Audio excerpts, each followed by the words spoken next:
Hi, boys and girls. This is Mrs. Courtney, and I am here today to share with you something kind of special in lieu of Thanksgiving. As you know, the Pilgrims invited the Native Americans to join them for their Thanksgiving. And so I'm teaching a Native American song from the Sioux Nation in my classes, my regular classes at school.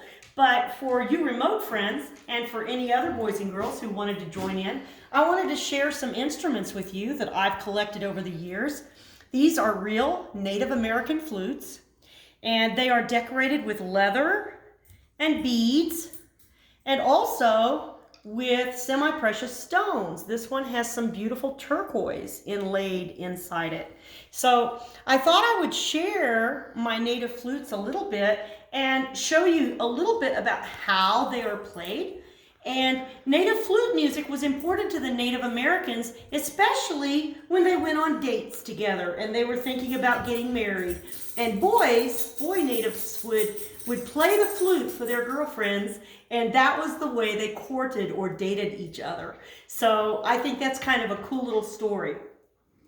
This flute is a little bit longer, as you can see, so it has a slightly lower tone.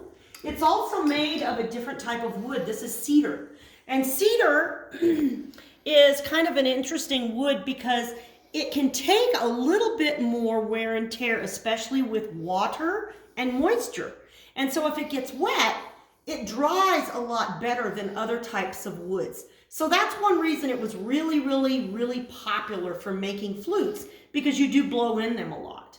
And blowing into an instrument makes it a little damp inside, so it helped it dry. I'm going to show you a few techniques on this one, and then I'm going to show you a few techniques on my other one. And as you can see, Jack wants to join us, so you'll have to excuse me. I've got Jack and Allie here with me today. So here is a little bit of native flute.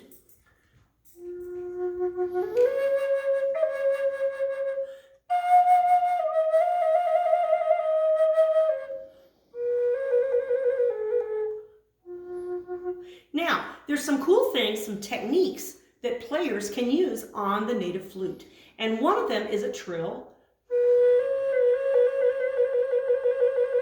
That is a trill, okay? Also, there's something called a fall. So a fall is when I'm going to change the pitch and I'm going to try to make it go doo, and just kind of let the sound just fall away. So listen.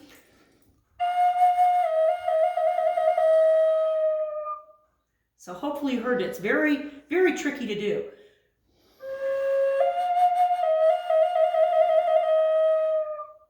So there's a little bit of a fall there.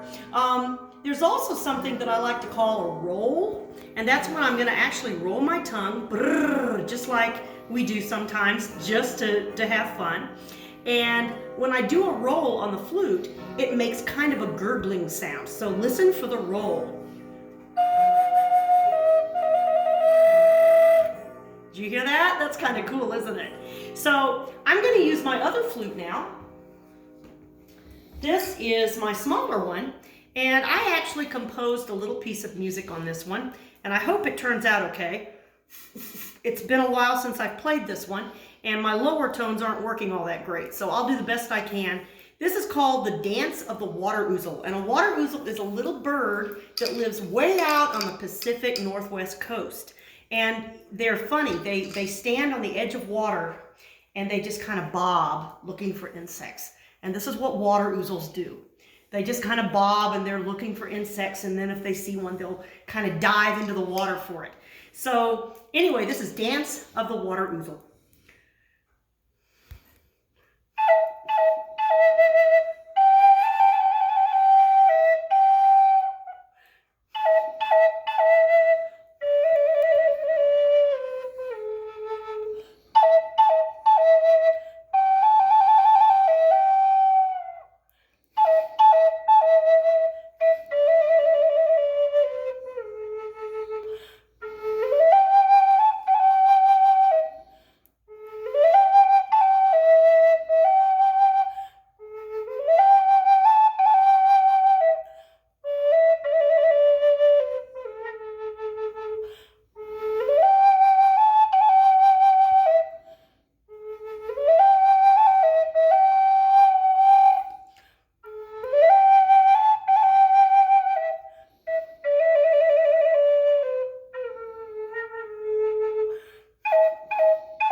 So I hope you enjoyed my native flute music. Happy Thanksgiving, everybody.